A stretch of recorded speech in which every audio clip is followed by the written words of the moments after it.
Hello વિદ્યાર્થી મિત્રો, કેમ છો? હું દર્શના પરમાર મારી ચેનલમાં તમારું સ્વાગત કરું છું. તમે જોઈ રહ્યા છો રાહદર્શ એજ્યુકેશન, જેમાં આજે આપણે ભણવાના છીએ ધોરણ 10 વિકાસ અસાઇનમેન્ટ સોલ્યુશન પ્રથમ પરીક્ષા 2025 અને 26 જે આવી રહી છે એના માટે વિષય વિજ્ઞાન વિભાગ બી એનો આપણે પહેલો વિડીયો છે, બરાબર.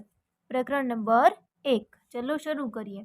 પ્રશ્ન તમને અહીં કંઈક આવો આપેલો છે કે કોઈ ચળકતા પદાર્થ એટલે કે કોઈ ચળકતા કથ્થઈ રંગના તત્વ એક્સને હવામાં ગરમ કરતા તે કાળા રંગનું બને છે. તત્વ એક્સ તેમજ બનતા કાળા રંગના સંયોજનનું નામ આપો.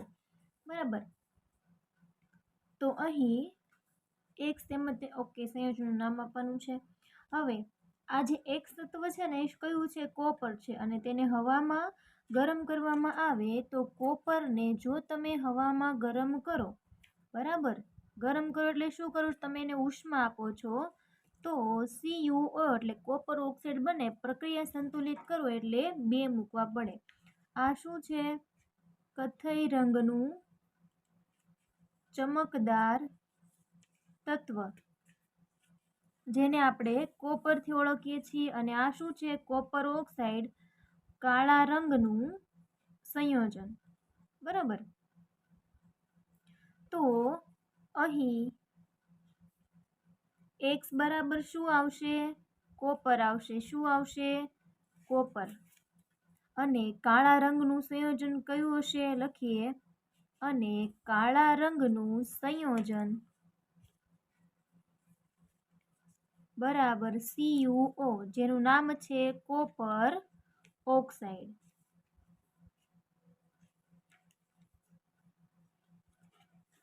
બરાબર. બીજો પ્રશ્ન છે એ આપણે જોઈ લઈએ. પ્રશ્ન નંબર 2 જે છે એમાં તમને એવું કીધું છે કે તમે અવક્ષેપણ પ્રક્રિયાનો શું અર્થ છે અથવા શું અર્થ કરો છો એ જણાવવાનું છે. ઉદાહરણ આપી સમજાવો. હવે આપણને ખબર છે અવક્ષેપણ પ્રક્રિયા એટલે કઈ પ્રક્રિયા થાય? દ્વિવિસ્થાપન પ્રક્રિયા થાય. બરાબર. દ્વિવિસ્થાપન પ્રક્રિયા એટલે શું? કે જેમાં 2 વખત તત્વનું વિસ્થાપન થાય એ. બરાબર. ચલો લખીએ.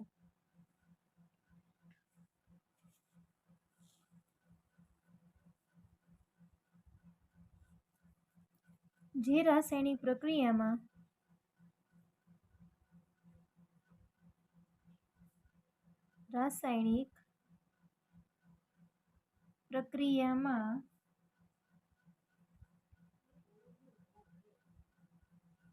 અદ્રાવ્ય અવક્ષેપ ઉત્પન્ન થાય છે, તે પ્રક્રિયાને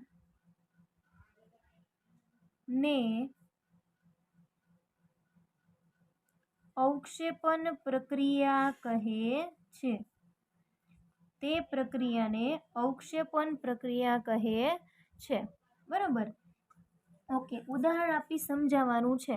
તો હું એક ઉદાહરણ લખું છું. BaCl2 ની પ્રક્રિયા જો Na2SO4 સાથે થાય તો શું થશે? તો કે આ જે Ba છે એનું વિસ્થાપન કોની સાથે થઈ જશે? Na સાથે. એટલે બંનેના શું થઈ જાય? વિસ્થાપન થાય એટલે જગ્યા ફરી જાય. તો Ba સાથે કોણ જોડાય? SO4. અને Na સાથે કોણ જોડાય? Cl. બરાબર. હવે પ્રક્રિયા જો સંતુલિત કરીએ તો અહીંયા આપણે લખવા પડે 2. બરાબર. આ શું મળ્યું આપણને? BaCl2 ની પ્રક્રિયા જ્યારે Na2SO4 સાથે થઈ ત્યારે BaSO4 + 2 NaCl મળે છે. અન્ય ઉદાહરણ જો તમારે લખવું હોય તો તમે બીજું પણ લખી શકો છો, અથવા એક તો ઓકે છે. 2 માર્કનો પ્રશ્ન છે એટલે. બરાબર. હવે આને એક્સપ્લેન કરવું હોય તો તમે એક્સપ્લેન કરી શકો છો કે BaCl2 છે, બરાબર, એનો Ba+ આયન તથા N2SO4નો SO4 માઇનસ આયન વચ્ચે પ્રક્રિયા થઈ BaSO4ના સફેદ અવક્ષેપ મળે છે. તો એ આપણે લખી દઈએ. બરાબર. BaCl2ના Ba+2 આયન અને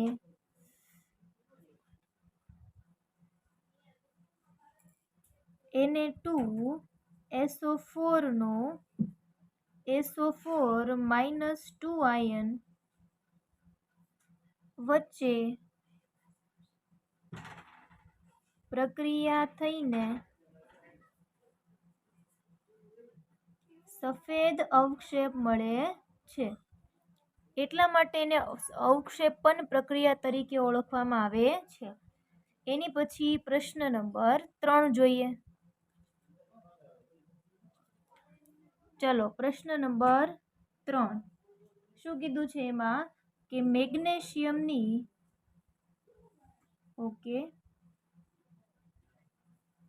મેગ્નેશિયમની પટ્ટીને હવામાં સળગાવતા પહેલા શા માટે સ્વચ્છ કરવામાં આવે છે?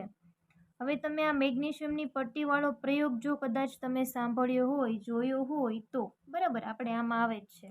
ઓકે, મેગ્નેશિયમની પટ્ટી જે છે બરાબર, એને તમે જ્યારે હવામાં સળગાવો છો બરાબર, ત્યારે તેને શા માટે સાફ કરવી પડે છે એનું આપણે અહીંયા કારણ લખવાનું છે. ચલો લખીએ અહીંયા. હવે મેગ્નેશિયમ શું છે? એક પ્રકારની ધાતુ છે. તો લખીએ મેગ્નેશિયમ ધાતુ ખૂબ જ ક્રિયાશીલ હોવાથી તેને હવામાં ખુલ્લી રાખતા તેની બહારની સપાટી પર MgO એટલે કે મેગ્નેશિયમ ઓક્સાઇડનું નિષ્ક્રિય પડ બને છે. બરાબર. એની પ્રક્રિયા આ રીતે થાય કે ચલો મેગ્નેશિયમની પ્રક્રિયા જો ઓક્સિજન સાથે થાય તો MgO એટલે કે મેગ્નેશિયમ ઓક્સાઇડ બને છે. અને પ્રક્રિયા સંતુલિત કરવા માટે તમે ઓક્સિજન 2 છે તો અહીંયા 2 લગાવો તો અહીંયા પણ તમારે 2 મૂકવા પડે. બરાબર. હવે આ MgOના નિષ્ક્રિય પડને કાચ પેપર વડે સાફ કરવાથી મેગ્નેશિયમની પટ્ટી સરળતાથી ઓક્સિજન સાથે પ્રક્રિયા કરે છે. બરાબર. આથી મેગ્નેશિયમની પટ્ટી હોય એને સાફ કરવામાં આવે છે. તો એ લાઈન પણ લખી દઈએ. ચલો આપણે શું લખીશું? હવે આપણે લખીએ કે MgO એટલે શું? Magnesium oxide. નિષ્ક્રિય પડને કાચ પેપર વડે સાફ કરવાથી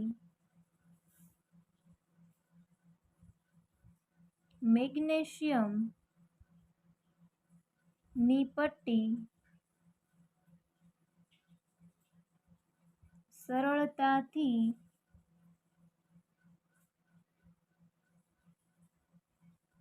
ઓક્સિજન સાથે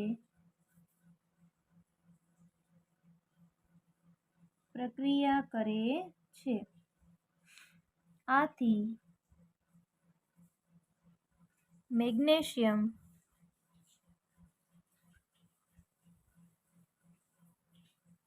ની પટ્ટીને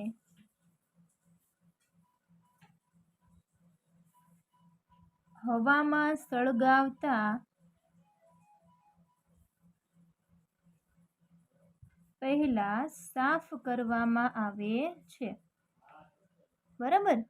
આ એનું કારણ છે. બરાબર, કે જ્યારે મેગ્નેશિયમની પટ્ટી હોય તેને હવામાં સળગાવતા પહેલા સાફ કરવામાં આવે છે. ઓકે, ચલો પ્રશ્ન નંબર 3 થઈ ગયો. ચોથો પ્રશ્ન છે મિત્રો કે જ્યારે કોપર સલ્ફેટના દ્રાવણમાં આયર્નની ખીલી ડુબાડવામાં આવે ત્યારે કોપર સલ્ફેટના દ્રાવણનો રંગ શા માટે બદલાય છે? તો હવે જો કોપર સલ્ફેટનું દ્રાવણ એટલે CuSO4 નું દ્રાવણ, બરાબર. આ કયું દ્રાવણ થઈ ગયું? કોપર સલ્ફેટનું દ્રાવણ. આયર્ન એટલે Fe, બરાબર. એની સાથે પ્રક્રિયા કરવામાં જ્યારે આવે છે ત્યારે વિસ્થાપન થાય છે. Fe કોનું સ્થાન લઈ લે છે? Cu નું. એટલે અહીંયા આવું બને FeSO4 પ્લસ Cu. હવે શું અહીંયા બનશે? ફેરસ સલ્ફેટ, બરાબર. અહીંયા શું થાય છે તો કે Cu નું Fe દ્વારા વિસ્થાપન થાય છે અને ફેરસ સલ્ફેટ બને છે. તેથી જ્યારે કોપર સલ્ફેટના દ્રાવણમાં આયર્નની ખીલી ડુબાડવામાં આવે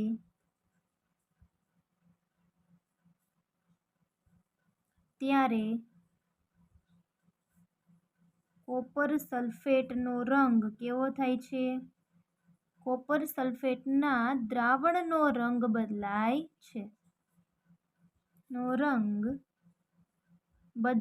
છે. તો એ એના કારણે બદલાતો હોય છે. એની પછી 5મો પ્રશ્ન જોઈ લઈએ. શું કીધું છે આપણને? 5મો પ્રશ્ન છે વિઘટન પ્રક્રિયાના પ્રકાર જણાવી. વિઘટન પ્રક્રિયાના પ્રકાર જણાવવાના છે અને કોઈ પણ બે પ્રક્રિયાના એક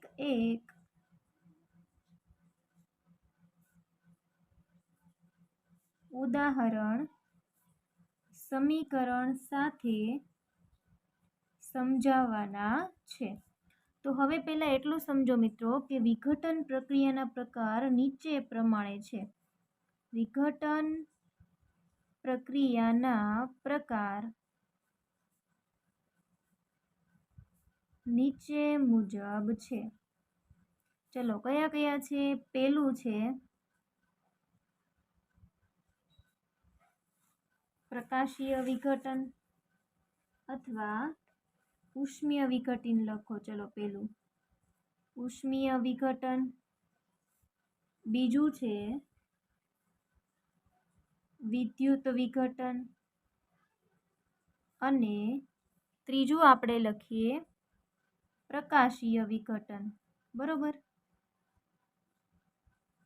હવે જો એને શું કીધું? કોઈ પણ બે વિશે અમને સમજાવો. તો પહેલું આપણે કયું સમજાવી દઈએ? એમાં ઉષ્મીય વિઘટન વિશે આપણે એમાં સમજાવીએ કે ભાઈ ઉષ્મીય વિઘટન કોને કહેવાય, બરાબર. એનું ઉદાહરણ પણ આપીશું. બરોબર. લખીએ આપણે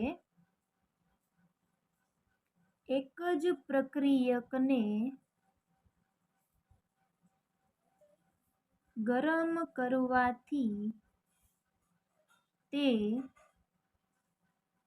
બે અથવા વધુ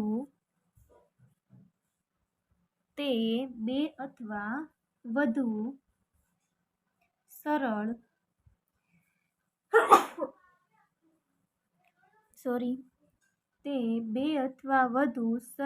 પદાર્થોમાં વિભાજિત થાય છે.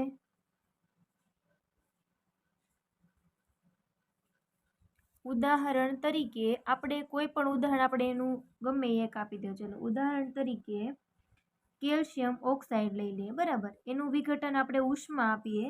કેમાં થાય? તો કે calcium oxide plus carbon dioxide વાયુ મળે છે. અને હજી એક ઉદાહરણ આપણે આપવું પડશે ને. ઉદાહરણ હાલશે એક હાલશે. ચલો આપણે બીજી પ્રક્રિયા વિશે સમજાવી દઈએ. આપણે હવે સમજાવી દઈએ પ્રકાશીય વિઘટન. બરાબર, કદાચ તમે પ્રકાશીય વિઘટન વિશે જાણતા હશો. પ્રકાશીય વિઘટનમાં શું હોય છે તો એ લખું છું કે પ્રકાશનો ઉપયોગ કરીને પ્રક્રિયકનું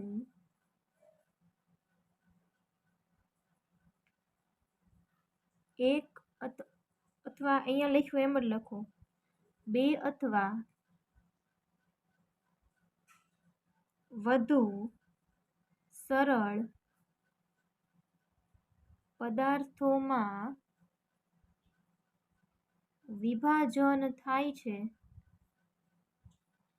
બે અથવા વધુ સરળ પદાર્થોમાં વિભાજન થાય છે. બરાબર, ઓકે. ઉદાહરણ તરીકે આપણે લઈ લઈએ AgCl. આ શું છે? Silver chloride. શું છે? સિલ્વર ક્લોરાઇડમાંથી એની પ્રક્રિયા જો થાય છે પ્રકાશીય વિઘટન જે છે, બરાબર, તો Ag અને Cl, સિલ્વર અને ક્લોરીન છૂટા પડે છે. શું પડે છે? સિલ્વર અને ક્લોરીન છૂટા પડે છે. બરાબર, આ થયું પ્રકાશીય વિઘટન. એની પછી પ્રશ્ન નંબર 6 અને તમારો છેલ્લો પ્રશ્ન છે. બરાબર મિત્રો, ચલો જોઈએ શું કીધું છે કે તફાવત આપો. કોની કોની વચ્ચેનો તફાવત છે લખી દઈએ. ચાલો, ઉષ્મા શોષક પ્રક્રિયા અને એની ઓપોઝિટ પ્રક્રિયા તમને ખબર છે કઈ પ્રક્રિયા છે? ઉષ્મા ક્ષેપક પ્રક્રિયા. બરાબર, ચલો ઉષ્મા ક્ષેપક અને ઉષ્મા શોષક વચ્ચેનો તફાવત આપણે અહીં લખીશું. ચલો, પહેલો મુદ્દો શું લખીશું આમાં? કયો જોઈએ? ઉષ્મા શોષક એટલે શું? કે જે પ્રક્રિયામાં ઉષ્માનું શોષણ થતું હોય. બરાબર, શું થતું હોય? ઉષ્માનું શોષણ થતું હોય તે પ્રક્રિયાને ઉષ્મા શોષક પ્રક્રિયા કહેવાય. અને જે પ્રક્રિયામાં ઉષ્માનું સર્જન થતું હોય તે પ્રક્રિયાને ઉષ્મા ક્ષેપક પ્રક્રિયા કહેવાય. બરાબર, તો લખીએ આપણે. ચલો, કે જે રાસાયણિક પ્રક્રિયામાં ઉષ્માનું શોષણ થાય છે તેને ઉષ્મા શોષક પ્રક્રિયા કહે છે. કે જેમાં ઉષ્માનું શોષણ થતું હોય. બરાબર, તો આમાં આ બાજુ એવું લખીએ કે જે રાસાયણિક પ્રક્રિયામાં ઉષ્માનું સર્જન થતું હોય, સર્જન થાય છે તેને ઉષ્મા ક્ષેપક પ્રક્રિયા કહે છે. બરાબર, કે જેમાં ઉષ્માનું સર્જન થતું હોય તેવી પ્રક્રિયા. બરાબર, બીજો મુદ્દો લખી દઈએ.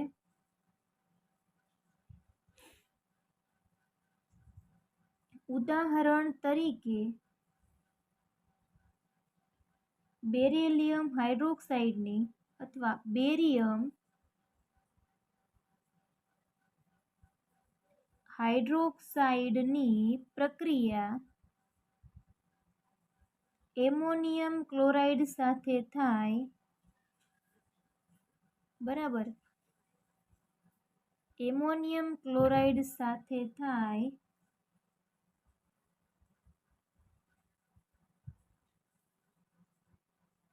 ઉષ્માનું શોષણ થાય છે. તેથી એ પ્રક્રિયાને શું કહેવાય? ઉષ્મા શોષક પ્રક્રિયા કહે છે. કે જેમાં ઉષ્માનું શોષણ થતું હોય તેવી પ્રક્રિયા. બરાબર, પછી આ બાજુ બીજો મુદ્દો શું લખીશું? આપણે એમાં ઉદાહરણ લખીએ કે કળી ચૂનાનું. આ ઉદાહરણ તમે સાંભળ્યું જ હશે. આપણે જે ચૂનો કરવા ઘરે જે તમે પહેલાના જેવા ઘર બનાવેલા હતા, બરાબર, પહેલામાં તો પહેલાંના સમયમાં ચૂનો કરતા, બરાબર. તો એ ચૂનો લાવી અને ગોળામાં ચૂનો નાખવાનો પહેલાં અને પછી એમાં પાણી નાખવાનું, એટલે એ જે ગોળો તમે ઘડીક પછી અડો ને તો ગરમ ગરમ તમને લાગે છે, બરાબર. એ કોના કારણે થાય? તો કે ચૂનો એટલે કયું? કળી ચૂનો અને પાણીની પ્રક્રિયા થઈ અને ઉષ્માનું સર્જન થયું, એટલે એ આપણને ગરમ લાગે છે, બરાબર. તો લખીએ કળી ચૂનાની પાણી સાથેની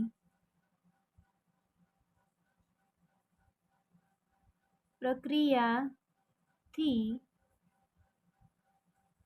ઉષ્માનું